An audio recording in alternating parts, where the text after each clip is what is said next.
Now let us revise about the colloids and the classification of colloids. Now first of all, what is the meaning of colloidal solution? Now colloid is a solution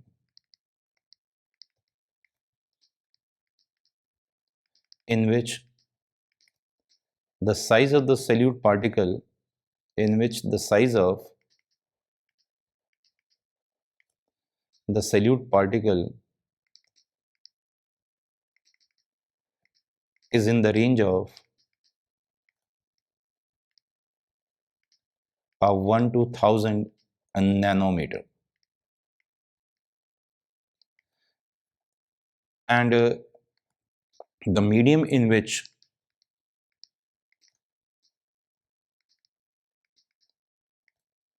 the colloidal particles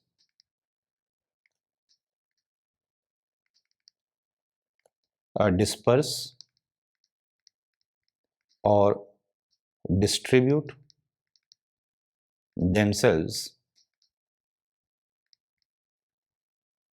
is called a dispersion medium. Dispersion medium. So it's just like our solvent in the true solution, dispersion medium. So we are using this abbreviation DM for the dispersion medium, and the colloidal particles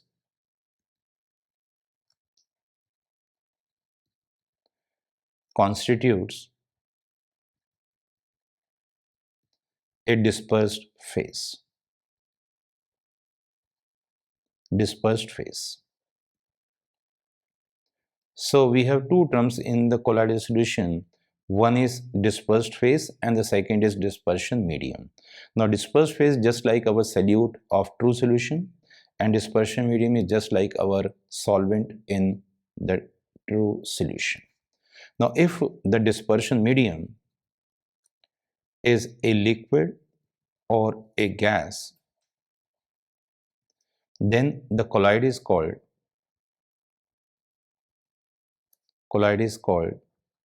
a sol. Colloid is called a sol. The next is the classification of colloids. Classification of colloids. Now colloids can be classified into different categories depending upon the type of interaction between the dispersed phase and the dispersion medium, depending upon the nature of the particle, and also depends on the physical state of the dispersed phase and the dispersion medium. Now the first classification is on the basis of the physical state of the dispersed phase and the dispersion medium. So this is our dispersed phase and this is our dispersion medium, and the first one is we have a solid dispersed phase and the dispersion medium can be solid. Then the example of the colloid is gemstones like topaz, ruby, emerald. They comes under this category. Then solid dispersed phase with the liquid as a dispersion medium. Then we have an example of a starch sol. And solid and liquid, example is starch sol. Solid in gas, the example is smoke particles, dust particles. They comes under this category. So these are the examples in the first category. Now second is we have liquid as a dispersed phase. Again the dispersion medium can be solid. So liquid in solid type. Now liquid in solid type examples are called gel. Like we have a silica gel, we have a hair gel. Now liquid in liquid. Now when the dispersion medium and dispersed phase both are in the liquid, they are called emulsions. So emulsions are liquid in liquid type colloids. Example milk, cold cream. Then we have a liquid in gas. Now when gas is present as a dispersion medium, then the colloid is called aerosol. Example is we have a fog, we have a mist. Fog is water droplets suspended in air. Now the third type is we have a gas as a dispersed phase and solid as a dispersion medium. The example is called a foam. Then we have a gas in liquid. Example is a froth. Example is soap lather. So these are the examples of gas in liquid. Gas in gas, they do not form colloids. Gas in gas system are called mixtures. So this is the first classification on the basis of physical state of the dispersed phase and the dispersion medium. So they sometimes give a question, give the dispersed phase and the dispersion medium of a fog. So in fog, the dispersion medium is gas, air, and the dispersed phase is liquid, water droplets. Now, second classification is on the basis of the interaction between the dispersed phase and the dispersion medium. Means whether the dispersed phase is medium loving or medium hating. Now, on the basis of this, we have two types of colloids. One is called lyophilic sols or lyophilic colloids. Second one is lyophobic colloids or lyophobic sols. And if water is present as a dispersion medium, we can also write hydrophilic and hydrophobic. Now the first point is that in this case, lyophilic, the dispersed phase has a very strong affinity for the dispersion medium. So the dispersed phase goes into the medium spontaneously. Now on this side, the dispersed phase has no or very little affinity for the dispersion medium. Very little affinity for the dispersion medium. Second point is, since the dispersed phase has a very strong affinity, lyophilic sols are easy to prepare. And lyophobic sols are difficult to prepare. So they require special methods to prepare. Difficult to prepare. And lyophilic sols are stable.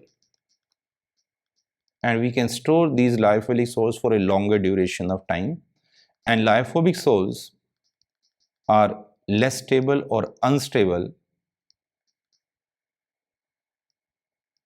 So they require stabilizing agents.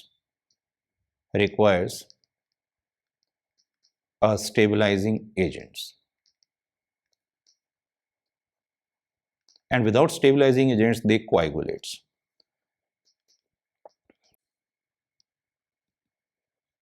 Difficult to coagulate.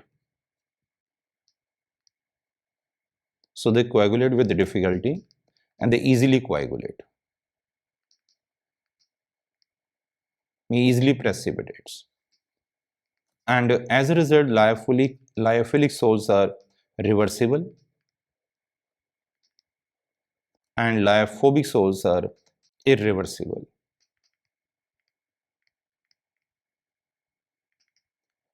Examples of lyophilic sols are starch, albumin.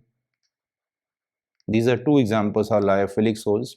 Lyophobic sols, we have a blood, we have a ferric hydroxide sol. Now the third classification is on the basis of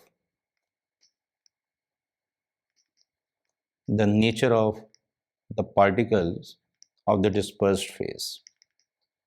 Particles of the dispersed phase.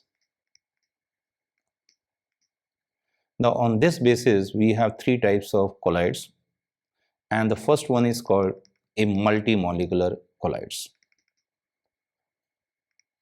Multimolecular. Now when we say multi, it means many molecules are present. So many molecules are present as a dispersed phase and as a dispersed phase, but present in the form of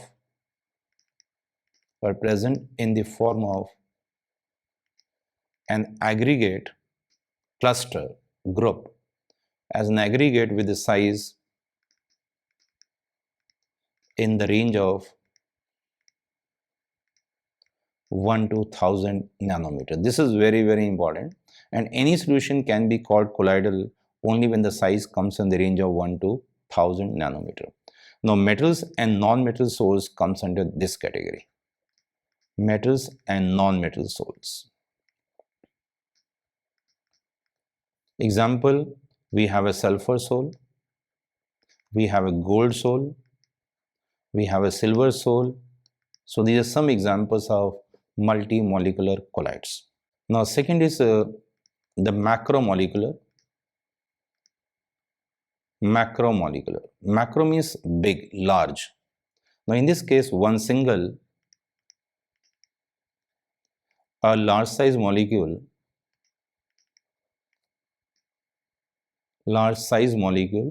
with a size in the range of 1 to 1000 nanometer present as a dispersed phase.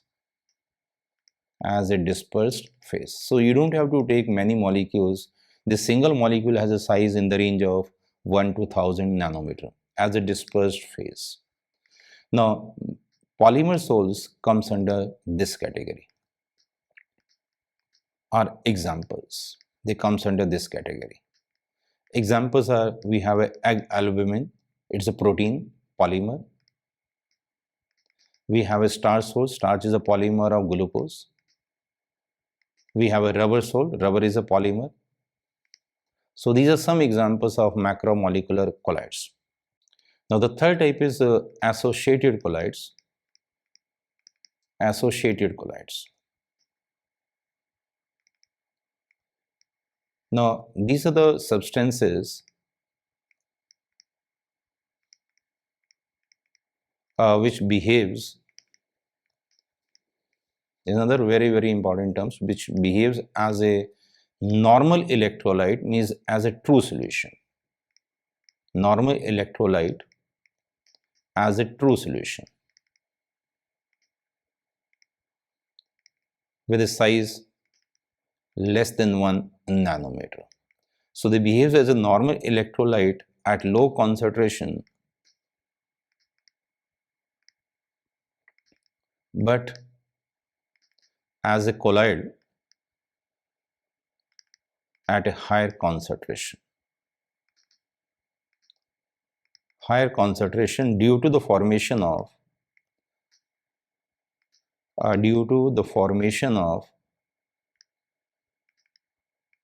aggregates, cluster groups called micelles. This is another very, very important term, micelles. And the minimum concentration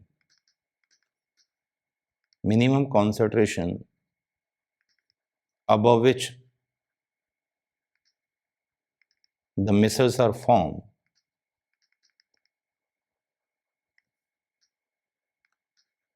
is known as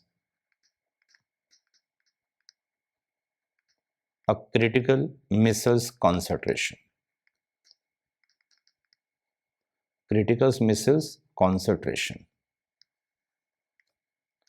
So without the formation of these micelles, even the soaps cannot remove the dirt from the fabric. Critical micelles concentration, we use this CMC abbreviation. So we need some minimum concentration of the soap solution to remove grease, dirt from the fabric. And the temperature at which the micelles are formed. So temperature also plays an important role in the formation of a micelles in removing the dirt or the grease from the fabric. So the temperature at which the micelles are formed,